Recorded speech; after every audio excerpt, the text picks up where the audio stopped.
Hello दोस्तों, आज बात करने वाला हूं मैं TDS on commission and shipping invoice. हाँ जी दोस्तों, अब आपको टीडीएस पे करना पड़ेगा कमीशन एंड शिपिंग इनवॉइस पे। अगर दोस्तों आप ई कॉमर्स सेलर है और फ्लिपकार्ट, अमेजोन, पेटीएम या शॉपक्लूज के थ्रू सेल करते हैं, और जब ये प्लेटफॉर्म जैसे कि अमेजोन या फ्लिपकार्ट अपनी जो सर्विसेज प्रोवाइड कर रही है सेलिंग की, जब आप सेटलमेंट अमाउंट जब आपके अकाउंट में दिया जाता है तो उसमें से commission charges and shipping charges और हैंडलिंग चार्जेस काट के अमाउंट दे दिया जाता है। और बाद में ये जो ई कॉमर्स ऑपरेटर है वो आपको इनवॉइस रेज करके दे देते हैं कमीशन का या शिपिंग का या हैंडलिंग चार्जेस का। तो उन इनवॉइसेस के ऊपर टीडीएस डिडक्ट होना होता है।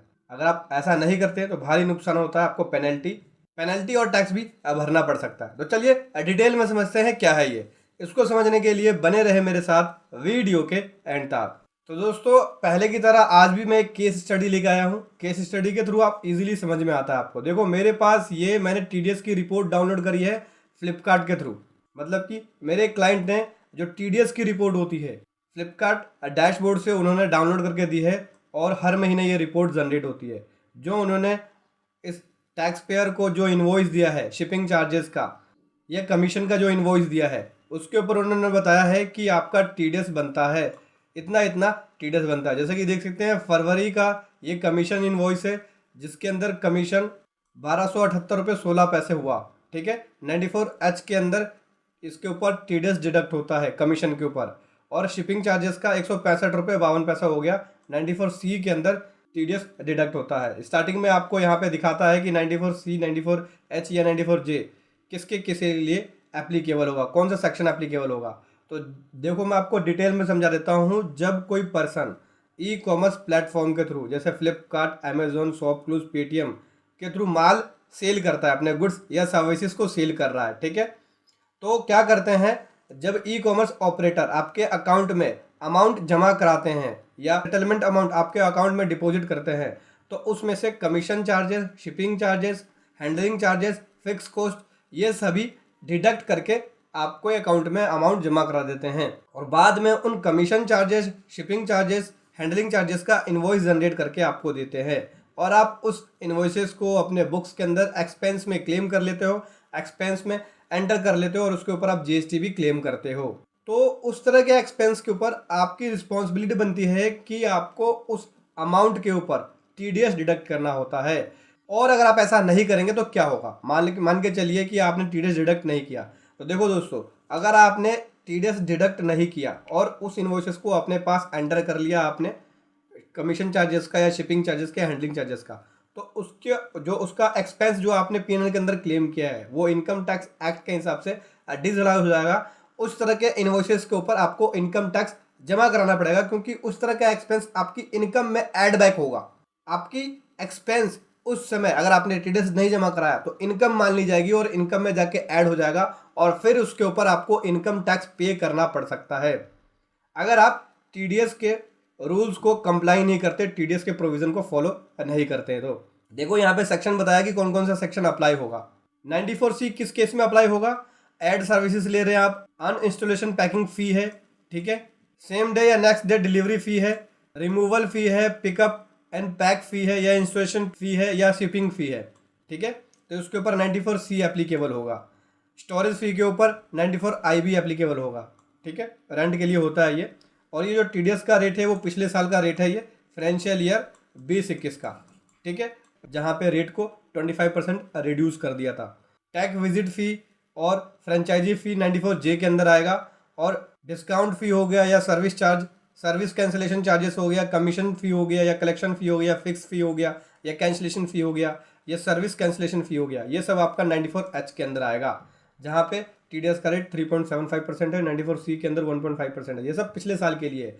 अब जो है रेट इसका 94C के अंदर जो रेट है वो 2% है, 2% के हिसाब से टीडीएस डिडक्ट करना होगा। 94IB के अंदर 10% हो गया है, और 94J के अंदर भी 10% है, और 94H के अंदर 5% का रेट है, ठीक है। अभी जो मेरा क्लाइंट है उसके ऊपर साफ साफ बताते हैं कि जो इनवॉइस है, देख सकते हैं इनवॉइस का रेफरेंस नंबर भी देते हैं, उसमें बोलते हैं कि 1278 रुपये आपका कमीशन का अमाउंट है, जिसके ऊपर जो आपका टीडीएस बना है 94H के अंदर 47.94 रुपीज़ बना है, और 94C के अंदर 165 रुपये 52 पैसे का अमाउंट है, ये शिपिंग चार्जेस का अमाउंट हो गया जिसके ऊपर 2 रुपये 49 पैसे का TDS बना है।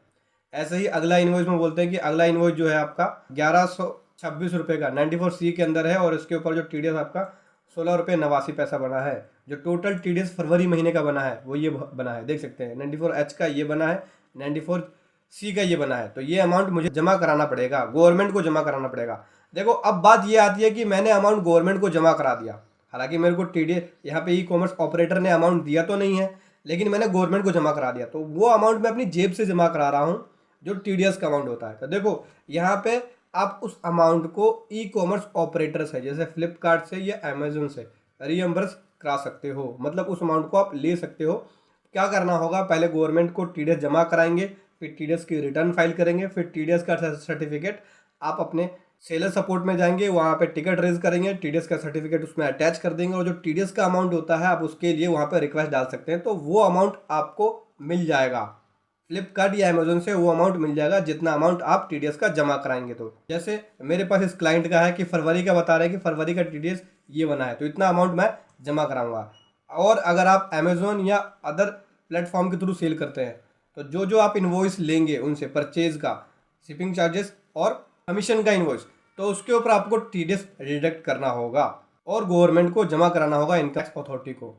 फिर से बता देता हूँ, अगर आपने उस अमाउंट को जमा नहीं कराया और जो PNL होगा, प्रॉफिट एंड लॉस अकाउंट के अंदर आपने उस अमाउंट का एक्सपेंस क्लेम कर लिया, क्योंकि कमीशन जो आपने पे किया है और जो शिपिंग चार्जेस पे किया है आपने, आपके लिए एक्सपेंस है। आप अपने प्रॉफिट को जब निकालते हैं तो उस एक्सपेंस को लेस करते हैं, लेकिन अगर आपने उसका TDS जमा नहीं कराया तो वो अमाउंट डिसअलाउ हो जाएगा और आपकी इनकम के अंदर ऐड कर दिया जाएगा, फिर उसके ऊपर आपको इनकम टैक्स पे करना पड़ेगा। तो ऐसे में आपको TDS जमा कराना, अगर आप ई-कॉमर्स सेलर हैं तो TDS जमा कराना बेहद ज़रूरी है। अभी मन में आपके एक सवाल ये भी आ रहा होगा कि ई-कॉमर्स ऑपरेटर ऑलरेडी एक TCS डिडक्ट करती है, वो क्या है? देखो, ई-कॉमर्स ऑपरेटर जैसे फ्लिपकार्ट अमेजोन वो TCS डिडक्ट करेगी। वो TCS जो है वो GST के अंदर है कि अगर कोई भी अमाउंट, वो सेटलमेंट अमाउंट आपके अकाउंट में जमा कराती है तो जितना आपने सेल किया, सेल ग्रोस सेल में से सेल रिटर्न को लेस करने के बाद जो नेट सेल होगी, उस नेट सेल पे TCS डिडक्ट करके आपको अमाउंट दे देगी। फिर TCS आप जब रिटर्न फाइल करते हैं, TCS क्रेडिट, TDS क्रेडिट की रिसीव की GST के अंदर, तो वो आपको अमाउंट मिल जाता है। वो उनकी रिस्पॉन्सिबिलिटी बनती है कि TCS डिडक्ट करके आपको अमाउंट सेटलमेंट का देंगे। लेकिन यहाँ पे आप जब परचेज का इन्वॉइस, कमीशन का या शिपिंग का इन्वॉइस लेते हैं ई-कॉमर्स ऑपरेटर से जैसे फ्लिपकार्ट या अमेजोन से, तो आपकी रिस्पॉन्सिबिलिटी बनती है कि TDS डिडक्ट करके गवर्नमेंट को जमा कराना है, क्योंकि अगर आपने ऐसा नहीं किया तो आपका जो आपने एक्सपेंस लिया है कमीशन का या शिपिंग का अपने PNL के अंदर, वो डिसअलाउ हो जाएगा और आपको उसके ऊपर भी इनकम टैक्स पे करना पड़ेगा, वो आपकी इनकम में ऐड हो जाएगा और जो TDS की पेनल्टीज लगेंगी वो अलग है।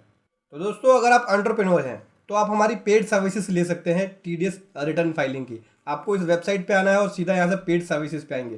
पेड सर्विसेज पे आपको ये फॉलोइंग सर्विसेज मिल जाती है, जहाँ पे TDS रिटर्न फाइलिंग की भी सर्विसेज मिलती है जो कि बेस्ट प्रोफेशनल्स के द्वारा दी जाती है। और अगर आप टैक्स प्रोफेशनल्स हैं जैसे chartered accountant, company secretary, tax consultant, advocate, accountant, तो आप हमारी ट्रेनिंग सर्विसेज, ऑनलाइन कोर्स या पेन ड्राइव कोर्स ले सकते हैं TDS रिटर्न फाइलिंग की या TCS रिटर्न फाइलिंग की, जहाँ पे अभी आपको लॉकडाउन सेल ऑफर के अंदर 65% तक का डिस्काउंट मिल जाता है। 50% का डिस्काउंट कोर्स पे है और 15% का डिस्काउंट आपको बस कूपन कोड यूज करना है। दोनों ही कोर्स मिलते हैं आपको, पेन ड्राइव कोर्स और ऑनलाइन कोर्स। अपने घर के सेफ इन्वायरमेंट में आप स्टडी कर सकते हैं और अपनी स्किल्स को बढ़ा सकते हैं। तो दोस्तों, अपनी लर्निंग पे इन्वेस्ट कीजिए, लर्निंग पे इन्वेस्ट करेंगे तभी आप अपनी अर्निंग को बढ़ा सकते हैं। तो जल्दी कीजिए दोस्तों, आपको बस इस वेबसाइट पे विजिट करना है www.rtsprofessionalstudy.com। Thank you so much. जय हिंद, वंदे मातरम।